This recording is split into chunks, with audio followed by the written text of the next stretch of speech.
बहुत समय पहले की बात है। शांतिनगर के हरे भरे जंगल में एक बहुत ही चालाक बकरी रहती थी।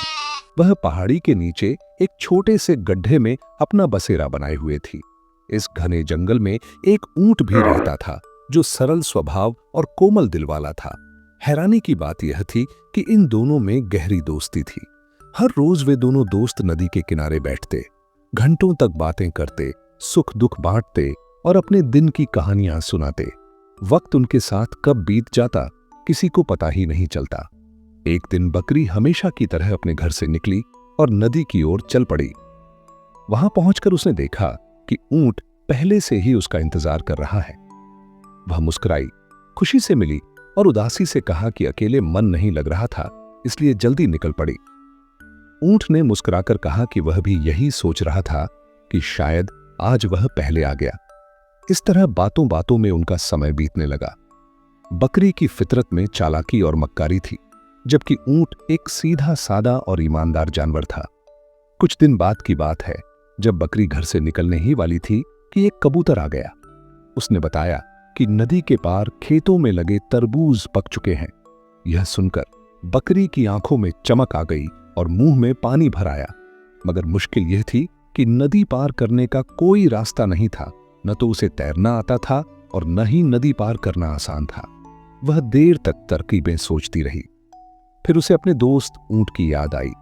तुरंत उसके पास पहुंची और उसे तरबूजों की खबर दी। ऊंट को तरबूज बहुत पसंद थे और यह खबर सुनकर वह भी खुश हो गया। बकरी ने बहुत खुशी से कहा कि दोनों चलकर तरबूज खाते हैं। ऊंट ने प्रस्ताव दिया कि वह अपनी पीठ पर बैठाकर बकरी को नदी पार करा देगा। बकरी बहुत खुश हो गई। वह तुरंत ऊंट की पीठ पर सवार हो गई और ऊंट ने सावधानी से नदी पार करना शुरू कर दिया।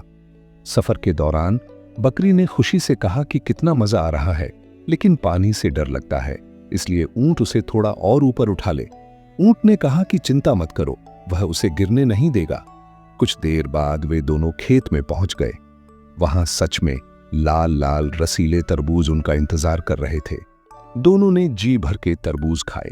पेट भरने के बाद बकरी हवा जैसी आवाजें निकालने लगी।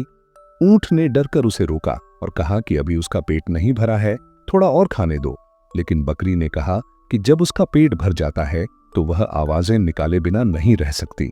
ऊंट ने उसे समझाया कि शोर मत मचाओ वरना किसान आ जाएगा, मगर बकरी नहीं मानी। नतीजतन किसान ने शोर सुन लिया। हाथ में लाठी लिए खेत की ओर दौड़ पड़ा।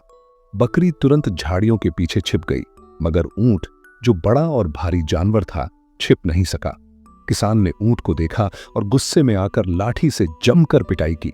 ऊंट मुश्किल से अपनी जान बचाकर वहां से भागा। इधर किसान गुस्से से चिल्लाता रहा कि अगर फिर आया तो जान से मार दूंगा। बेचारा ऊंट दर्द से बेहाल थोड़ी दूर जाकर खड़ा हो गया। किसान के चले जाने के बाद बकरी झाड़ियों से निकली और ऊंट के पास आई। ऊंट ने गुस्से से पूछा कि जब पेट भर गया था तो शोर क्यों मचाया? अगर वह चुप रहती तो किसान नहीं आता और उसे मार नहीं खानी पड़ती। बकरी ने बहाना बनाया कि पेट भरने के बाद आवाज निकालना जरूरी है, वरना खाना हजम नहीं होता। ऊंट ने कहा कि तुमने सिर्फ अपने बारे में सोचा, मेरी परवाह नहीं की, जबकि मैं तुम्हारा दोस्त था। बकरी ने माफी मांगी, मगर ऊंट दिल ही दिल में बहुत नाराज हो चुका था। दोनों वापस नदी की ओर चल दिए। बकरी शर्मिंदा होकर ऊंट के पीछे पीछे चली। नदी के पास पहुंचकर वह ऊंट की पीठ पर बैठ गई। ऊंट चुप रहा, मगर उसका दिल गुस्से से भरा हुआ था। बकरी मन ही मन खुश हो रही थी कि ऊंट पिट गया और वह बच गई। वह झाड़ियों के पीछे छिप गई और मजे से सारा तमाशा देखा। ऊंट ने कुछ नहीं कहा, बस नदी में उतर गया। जब वे नदी के बीच में पहुंचे तो उसने अचानक गोता लगा दिया।